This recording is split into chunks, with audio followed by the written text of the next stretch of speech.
Friends, कैमेटिक में आपका स्वागत है। मैं हूं डॉक्टर प्रेरणा सक्सेना और आज का टॉपिक है दोस्तों एवरेज एटॉमिक मास। दोस्तों एटॉमिक मास से तो आप अच्छे से रूबरू हैं, लेकिन अब उसके आगे अगर हमने एवरेज वर्ड लगा दिया तो उसका क्या मतलब है दोस्तों। एवरेज एटॉमिक मास हम किसका लेते हैं? एवरेज एटॉमिक मास हमेशा आइसोटोप्स का लिया जाता है। अब आइसोटोप्स क्या है दोस्तों?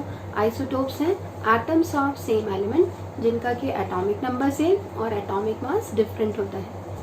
तो इन मासेस को यूनिवर्सल बनाने के लिए हमें उनका एवरेज एटॉमिक मास कंसीडर करना होता है।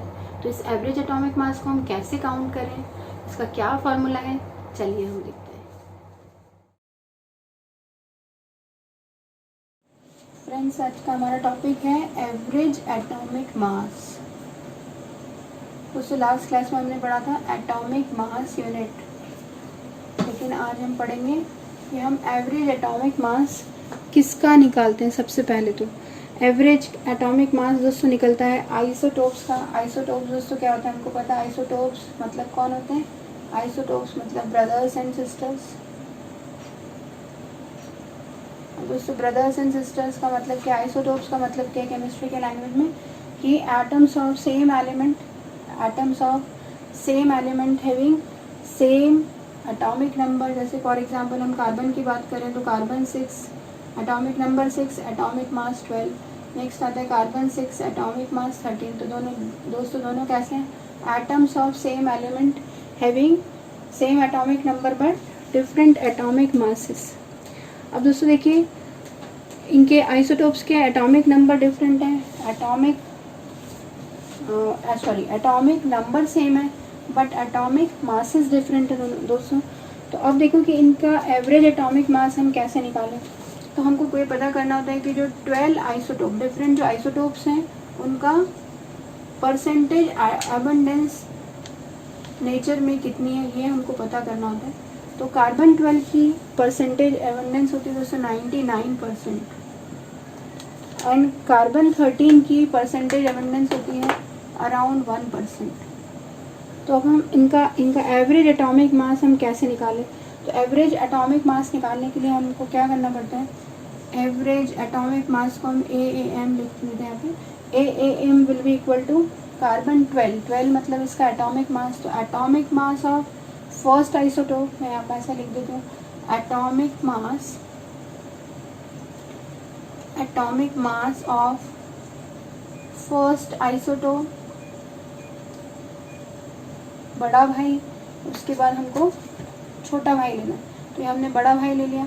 बड़ा भाई के साथ में किसको लेंगे? Atomic mass of first isotope और उसकी परसेंटेज अबंडेंस कितनी है दोस्तों? 99%।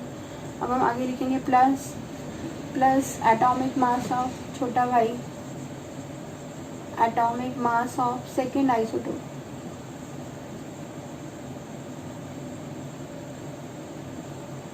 अब उसका atomic mass of second isotope कितना है? उसकी परसेंटेज अबंडेंस 1 है डिवाइडेड बाय 100। उससे सिंपल सा फॉर्मूला है एवरेज एटॉमिक मास काउंट करने का। तो अगर हम कार्बन का मास काउंट करें तो atomic mass of first isotope कितना था दोस्तों? 12 इंटू उसकी परसेंटेज अबंडेंस थी 99।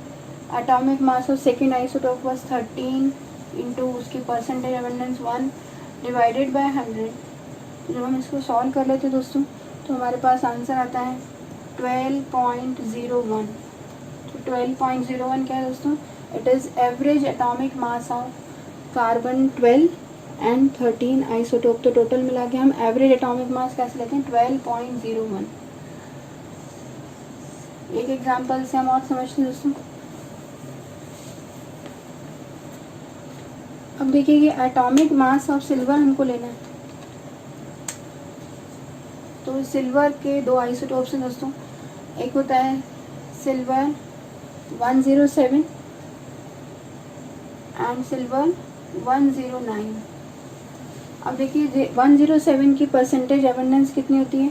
51.86 और सेकेंड की होती है 48.14%।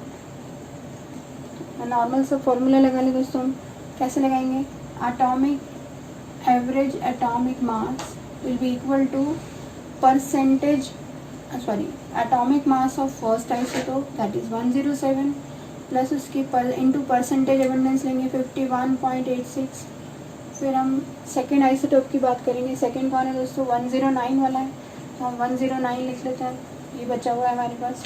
तो हम लिखेंगे 109 इंटू उसकी परसेंटेज एबंडेंस है 48.14।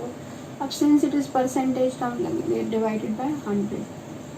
तो जब हम इसको सॉल्व करते हैं दोस्तों, तो सिल्वर का हमको एवरेज एटॉमिक मास मिलता है 108। तो हम क्या लिखेंगे, average atomic mass of silver will be 108। अब दोस्तों मैं आपको एक क्वेश्चन दे रही हूँ, कमेंट बॉक्स में आपको इसका आंसर पुट करना है कि calculate average atomic mass of chlorine.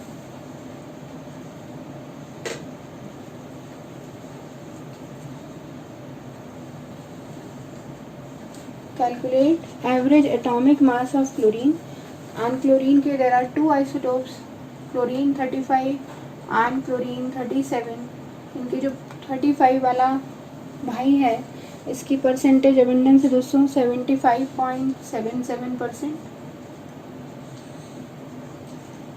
और इसका जो छोटा भाई है उसकी परसेंटेज है 24.23%। तो आपको इसका एवरेज एटॉमिक मास काउंट करना है और उसको अपने आंसर को कमेंट बॉक्स में पुट करना है। नेक्स्ट क्लास में दोस्तों हम पढ़ेंगे empirical formula mass and molecular formula mass. तब तक के लिए गुड बाय।